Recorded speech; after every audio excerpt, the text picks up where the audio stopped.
మిత్రులారా నమస్కారం. నేను మీ డాక్టర్ చిరుమామిళ్ళ మురళీ మనోహర్. ఈ వీడియోలో ఒక అమేజింగ్ విషయాన్ని మనం తెలుసుకోబోతున్నాం.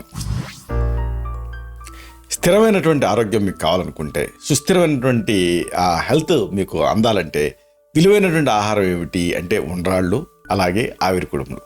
ఏమిటి ఉండ్రాళ్ళు, ఏమిటి ఆవిరి కుడుములు, వీటి ప్రత్యేకతలు ఏమిటి, ఇది మనం తెలుసుకుందాం. చూడండి, మనం హోటల్కి వెళ్ళినప్పుడు ఇడ్లీలు దొరుకుతాయి కానీ ఉండ్రాళ్ళు దొరకవు. అలాగే గారెలు, వడలు దొరుకుతాయి కానీ ఆవిరి కుడుములు దొరకవు. అవి దాదాపుగా మృగ్యమైపోయాయి అని చెప్పొచ్చు.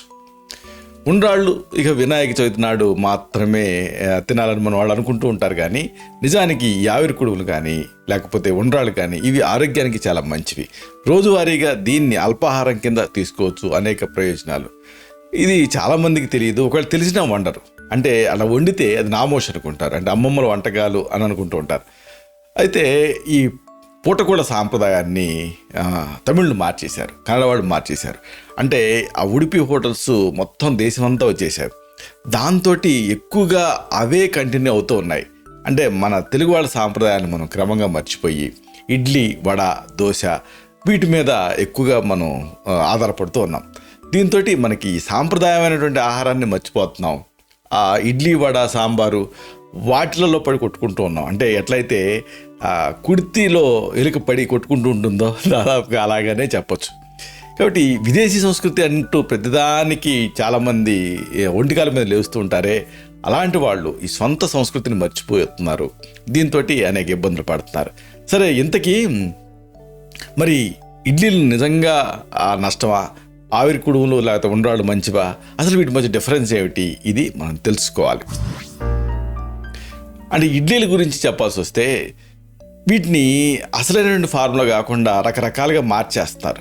దీంతో అవి ఒక్కోసారి ఇబ్బందులు కలగజేస్తాయి, వాతం ఇలాంటివి కలగజేసేటువంటి అవకాశం ఉంది. నిజం మాట్లాడాల్సి వస్తే ప్రపంచంలో ది బెస్ట్ ఫుడ్స్లో ఇడ్లీ నిజానికి ఒకటి. అంటే ఆవిరి మీద ఉడుకుతుంది కాబట్టి ఆయిల్ ఉండదు. అలాగే దాంట్లో మినపప్పు ఎంతో కొంత వేస్తాం కాబట్టి అది ప్రోటీన్ అందుతుంది. అలాగే దాంట్లో కొంచెం నానబెడతాం కాబట్టి ఎస్టిమ్యులేషన్ ఉంటుంది. అలాగే ఈ ఉప్పు రవ్వ ఇలాంటివి ఉంటాయి కాబట్టి తేలిగ్గా జీర్ణం అవుతుంది, ఇమ్మీడియట్ క్యాలరీస్ని విడుదల చేస్తాయి. కాబట్టి ఆరోగ్యరీత్యా నిజానికి మంచిదే. అయితే దాని రూపాన్ని మార్చేస్తున్నారు. దాంట్లో మళ్ళీ బోల్డంతా నెయ్యి కానీ లేకపోతే రకరకాల పచ్చళ్ళు కానీ ఇలాంటి సాంబారు ఇలాంటివన్నీ దట్టించేసి తినేటప్పటికీ అది అనారోగ్యం అయిపోతుంది. ఉండ్రాళ్ళు, ఆవిరి కుడుములు ఎంత మేలు చేస్తాయో మనం వివరంగా తెలుసుకోబోయే ముందు ఇడ్లీ గురించి కొంత తెలుసుకోవాలి. ఇడ్లీలు ఉప్పుడు రవ్వతో తయారవుతాయి కాబట్టి ఆ తెల్లగా మరపట్టించకుండా బియ్యంలో సారం అంతా పోకుండా ఈ ఉప్పుడు రవ్వలో దాని తాలూకు సారం నిలవ ఉంటుంది. అయితే ఉప్పుడు రవ్వని అంతగా వాడలేదు. అంటే ఎంత తెల్లగా ఇడ్లీ ఉంటే అంత మంచిది అనుకుంటున్నారు. ఇది ప్రాబ్లం. ఉప్పుడు రవ్వ వలన నిజానికి బలం వస్తుంది. అయితే ఆ నర్వస్ సిస్టమ్ స్ట్రెంథన్ అవుతుంది. కానీ అలా ఉప్పుడు రవ్వ కలిపినప్పుడు ఇడ్లీ నల్లగా ఉంటుంది కాబట్టి ఉప్పుడు రవ్వ శాతం బాగా తగ్గించేసేసి బియ్యం రవ్వ ఎక్కువ కలిపేస్తున్నారు. దీంతో ప్రాబ్లం వచ్చేస్తుంది. అయితే ఈ ఉప్పుడు రవ్వ వల్ల పులుస్తుంది కాబట్టి ఆ పులుపు వల్ల వచ్చేటటువంటి ఇబ్బందులు కొంతమందికి కొన్ని కలిగే అవకాశం ఉంటుంది. ఉదాహరణకు మలబద్ధకం రావచ్చు, కడుపులో మంట, గ్యాస్ ఇలాంటివి రావచ్చు, పేగుపోత, అమీబియాసిస్, ఇలాంటి ఇరిటబుల్ బౌల్ సిండ్రోము ఇలాంటివి ఒకవేళ ఉంటే ఆల్రెడీ అప్పుడు ఇలాంటి పులుసుని తిన్నప్పుడు కొద్దిగా ఇబ్బంది వచ్చేటటువంటి అవకాశం ఉంటుంది. మరి ఏం చేయాలి అంటే శరీరంలో చలవని శక్తిని కలిగించేటటువంటి మన తెలుగు వాళ్ళ టిఫిన్స్ ఏంటి, ఇవి వరుసగా మనం తెలుసుకుందాం. వీటిలో ముఖ్యంగా మనం చెప్పుకోవాల్సింది ఇదే. ఉండ్రాళ్ళు, ఆవిరి కుడుములు కొంచెం ఆలస్యంగా అరుగుతాయి. అందుకని తేలిగ్గా అరగటం కోసం నెయ్యి వేసుకొని కాస్త తినాలి, 2-3 చుక్కల నెయ్యి. ఇడ్లీలైనా కానీ నేతులు తిన్నప్పుడు అంతగా నిజానికి చెడుని కలిగించవు. అయితే ఆరోగ్యవంతులే కాదు, ఏ వాటితో బాధపడుతున్నప్పటికీ కూడా ఉండ్రాళ్ళని, ఆవిరి కుడుముని నిర్భయంతరంగా తీసుకోవచ్చు. ఎందుకంటే ఇవి చలవని చేస్తాయి, తృప్తిని కలగజేస్తాయి. అంటే శాటిటీ అనేది ఉంటుంది. తిన్న తర్వాత కడుపు నిండిన భావన కలుగుతుంది, చాలా ముఖ్యం. అంటే మళ్ళీ భోజనం చేసే వేళకి ఆకలి అవుతుంది. అందుకని ఆ టిఫిన్గా ఉండ్రాళ్ళని కానీ ఆవిరి కుడుములు కానీ తినటం మంచిది. ఇక ఇడ్లీతో ఇబ్బంది ఏంటంటే అది ఇన్సులిన్ స్టిమ్యులేట్ చేస్తుంది. దీంతో తృప్తి అనేది కలగదు. అంటే తిన్న కొద్దిసేపటికే మళ్ళీ ఆకలి అన్నట్టు అనిపిస్తూ ఉంటుంది. మళ్ళీ ఆ ఇడ్లీలోకి వేరుశనగ చట్నీలు, కారప్పొళ్ళు, సాంబార్లు ఇది లేనిది ఆ ఇడ్లీ సహించదు. కాబట్టి అవన్నీ కలిపి తినడం వల్ల ఇడ్లీలు అనారోగ్యం కలిగించేటువంటి అవకాశం ఉంటుంది, వేడి చేసేటువంటి అవకాశం కూడా ఉంటుంది. అదే ఉండ్రాళ్ళు కానీ ఆవిరి కుడుములు కానీ ఇలా వేడి చేయకుండా చక్కగా నేరుగా తినేయచ్చు వీటిని. కాబట్టి ఈ సున్నితమైన తేడాన్ని ఐడెంటిఫై చేయాలి. సరే, ఏమిటి ఇవి యూజెస్ ఈ ఉండ్రాల వల్ల, తర్వాత ఈ ఆవిరి కుడుముల వల్ల తెలుసుకుందాం. ఒకటి, మూత్రవ్యాధులలో వీటితోటి అద్భుతమైనటువంటి ఫలితం ఉంటుంది. మూత్రవ్యాధులు ఉన్నప్పుడు, మూత్రపిండాల్లో రాళ్ళు ఇలాంటి వాటితోటి బాధపడుతున్నప్పుడు, మూత్రంలో మంట, చీము ఇలాంటివి ఉన్నప్పుడు ఉండ్రాలు తింటే మంచిది. ఎందుకంటే ఇవి చలవని కలగజేస్తాయి. ఇక ఈ ఐబిఎస్, అమీబియాసిస్ ఇలాంటి వ్యాధులలో ఇడ్లీ సాంబార్లు తినడం కంటే కూడా ఈ ఉండ్రాలు తినడం మంచిది. రాత్రిపూట అన్నం మానేసి చపాతీలు తినాలి అనుకునే వాళ్ళు కూడా ఈ ఆవిరి కుడుమును కానీ దిబ్బ రొట్టెని కానీ తినడం మంచిది. చపాతీలు సరిపడిన వాళ్ళకి, ఎందుకంటే గ్లూటెన్ ఇంటాలరెన్స్ ఉంటుంది, అలాంటి వాళ్ళకి ఆవిరి కుడుములు మంచివి, చలవ చేస్తాయి.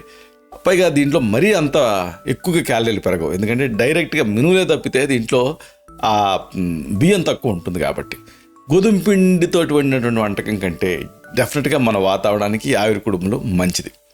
సరే, అసలు దీని ప్రత్యేకత ఏమిటి అంటే, ఈ ఆవిరి కుడుముల కంటే ఒక రకంగా చెప్పాలంటే మంచి టిఫిన్, మంచి ఆహారం ఇంకోటి లేదు అని మనం చెప్పొచ్చు. అంత గొప్పది ఇది. ఆవిరి కుడుములు తింటే భోజనం చేయగానే వచ్చే ఆ కడుపులో నొప్పి ఇలాంటివి ఇబ్బంది పెట్టవు. కడుపులో పుండు వల్ల సాధారణంగా ఇలాగ వస్తూ ఉంటుంది, పెయిన్ అనేది, అల్సర్ పెయిన్ వస్తూ ఉంటుంది, అది ఉండదు ఈ ఆవిరి కుడుములు తింటే. అలాగే ఉండ్రాళ్ళు కూడా ఈ వ్యాధిలో మేలు చేస్తాయి. ఆవిరి కుడుముల్ని రాత్రిపూట మీరు వేసుకొని ఉదయం పూట సూర్యోదయానికి ముందే తింటే ఈ ఎండలకి, వేసవికాలంలో వచ్చేటటువంటి ఇబ్బందులు ఉండవు, చలవ చేసేటటువంటి మంచి ఫుడ్ ఇది. అలాగే తేలిగ్గా వడదెబ్బ తగలకుండా ఇది కాపాడుతుంది. ఇక వాత వ్యాధులు, పక్షవాతం, కీళ్ళ నొప్పులు ఇలాంటి వ్యాధితో మీరు బాధపడుతూ ఉంటే ఇలాగ ఈ ఆవిరి కుడుములు వాడితే వాతం త్వరగా తగ్గుతుంది. పైగా మందులు కూడా చక్కగా పనిచేస్తాయి. ఇక ఇడ్లీలు చల్లారితే బాగోవు, కానీ ఆవిరి కుడుములు ప్రత్యేకత ఏంటో తెలుసా? చల్లారిన తర్వాతే బాగుంటాయి. ఆరోగ్యం కూడా. ఆవిరి కుడుముల్లో బియ్యం చాలా తక్కువ మొత్తాల్లో ఉంటుంది. కేవలం మినపప్పుని జిగురు కోసం కొద్దిగా బియ్యపు గింజలు కలిపి నానబెట్టి రుబ్బి ఇడ్లీ ప్లేట్లో కానీ, లేకపోతే వాసన కట్టినటువంటి ఆ గుడ్డ మీద కానీ ఇడ్లీ వేసినట్టే వేసుకొని చల్లారిన తర్వాత తింటారు ఆవిరి కుడుములని. ఈ ఆవిరి కుడుములలో బియ్యం దాదాపుగా ఉండదు కాబట్టి ఇంతకు మించినటువంటి ఉత్తమమైనటువంటి ఆహారం మధుమేహులకి, అంటే డయాబెటిక్స్కి మరొకటి లేదు అని చెప్పొచ్చు. ఈవెన్ స్థూలకాయలకు కూడా ఇది మంచిది. సరే, మరి కేవలం మినప్పిండితో వండినవి కాబట్టి ఆవిరి కుడుములు వాతవ్యాధుల్లో అద్భుతమైన ప్రభావాన్ని చూపిస్తాయి, రైటే. అయితే గారెలు కూడా మినుములతోటే చేస్తారు. కానీ గారెలకి ఈ ఆవిరి కుడుములకి తేడా ఏంటంటే, గారెలనేమో నూనెలో దేవుతారు. కాబట్టి గారెల కంటే ఆవిరి కుడుములే శ్రేష్టం. గారెలో నూనె ఉంటుంది, ఆవిరి కుడుములో నూనె అసలే ఉండదు కదా, ఇది డిఫరెన్స్. సరే, ఇంకొక మెయిన్ విషయం, మన తెలుగు వాళ్ళకి అన్నం అంటే వరి బియ్యం అంటే చాలా ఇష్టం. అయితే ఇట్లాంటి వరి బియ్యంతో వండిన అన్నం కంటే నిజానికి ఉండ్రాళ్ళు అంటే ఉండ్రాయి మిన్న ఒక రకంగా చెప్పాల్సి వస్తే. కాబట్టి ఉండ్రాళ్ళు బియ్యపు రవ్వతో తయారు చేస్తారు. వండే విధానంలో ఇడ్లీలు వండినట్లే వీటిని కూడా ఆవిరి మీద ఉడికిస్తారు. అయితే దీంట్లో మినపప్పు ఉండదు ఈ ఉండ్రాళ్ళల్లో, రుచి కోసం శనగపప్పు కలుపుతారు. కానీ మామూలు బియ్యంతో వండిన అన్నం కంటే ఉండ్రాళ్ళు తేలిగ్గా అరుగుతాయి, ఎక్కువ చలవ చేస్తాయి, ఎందుకంటే దీంట్లో పప్పు కూడా ఉంటుంది కాబట్టి.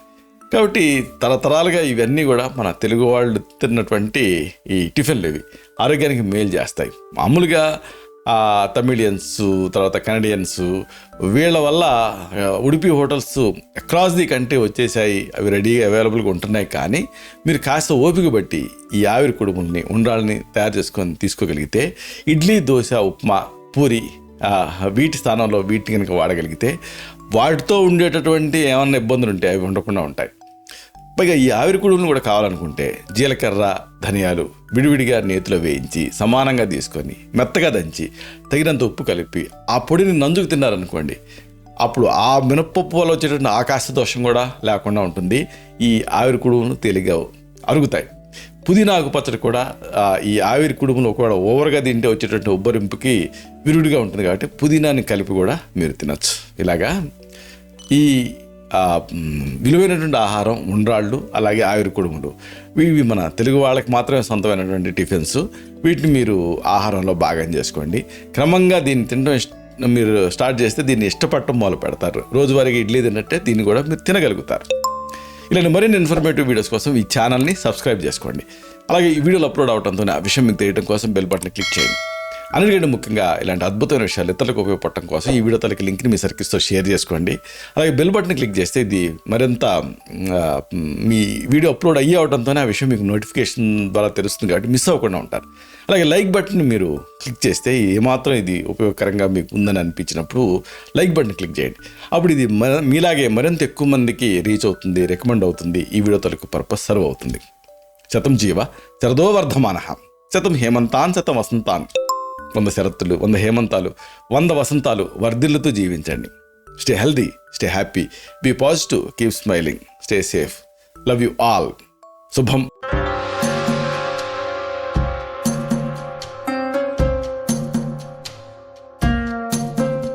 Doctor Chirumamilla Murali Manohar, MD, Ayurveda, Raksha Ayurvedalaya, plot number 13, Rammurthy Nagar, CBCID colony, Hyder Nagar, Hyderabad 5,85,000. Website address www.muralymanohar.com. Phone numbers 9246575510, 9177445454.